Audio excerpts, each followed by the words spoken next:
Imagine a fleet of foreign ships slipping through mist along the African coast, the salt air heavy with the sound of oars and the creak of timbers.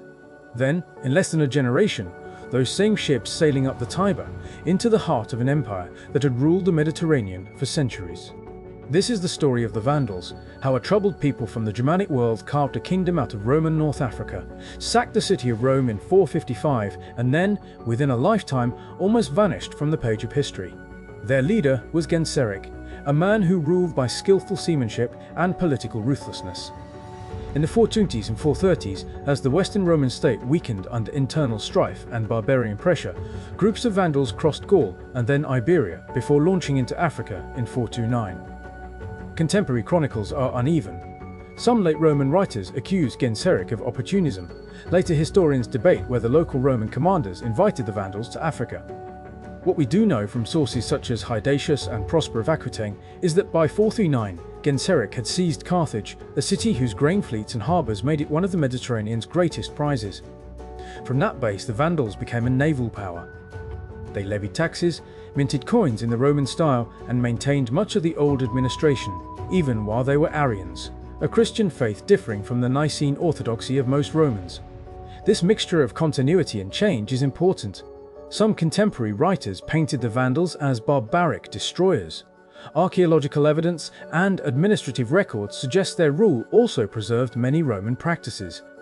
Which picture is more accurate depends on which sources you trust, and the truth is somewhere between.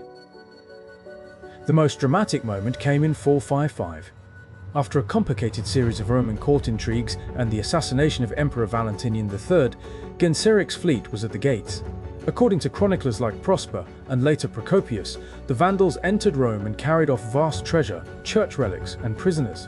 An event that shocked the Mediterranean world and gave the word vandalism its bitter echo in later centuries. Yet even here sources diverge. Pope Leo I is said to have negotiated with Genseric to spare the city's inhabitants from slaughter, an episode recorded with different emphases by different authors, and one that suggests the sack may have been brutal but selective, aimed at valuables rather than wholesale massacre. And then, almost as quickly as they rose, the Vandals fell.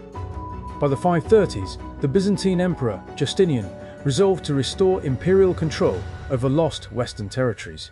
He sent his best generals, Belisarius first, then his cousin Mundus. And in 533, a campaign crossed from Constantinople into North Africa. The decisive moment came at the Battle of Tricamarum in 533, where the Vandals, now led by Gelimer, were routed.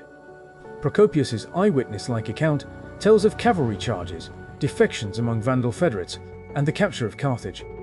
By 534, Gelimer was in exile, and the Vandal kingdom was formally abolished. Why did a kingdom that could sack Rome collapse so fast? Historians point to a mix of political and military causes. The Byzantine state could focus enormous resources on a single campaign.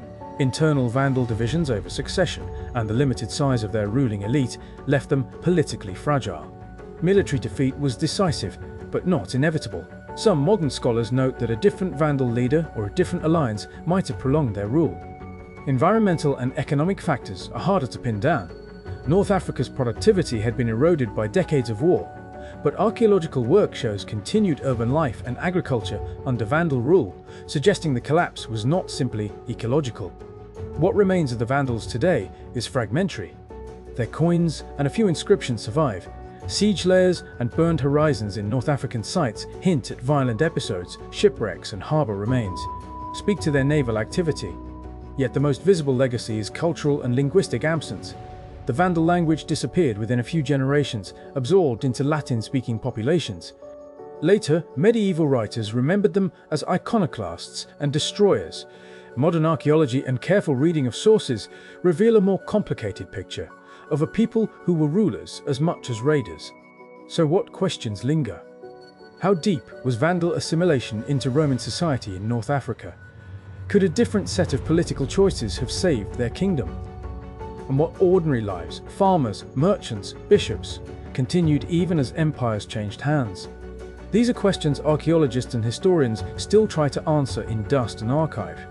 If this story surprised you, an empire bold enough to take Rome, yet fleeting enough to leave only scattered clues, then you're not alone.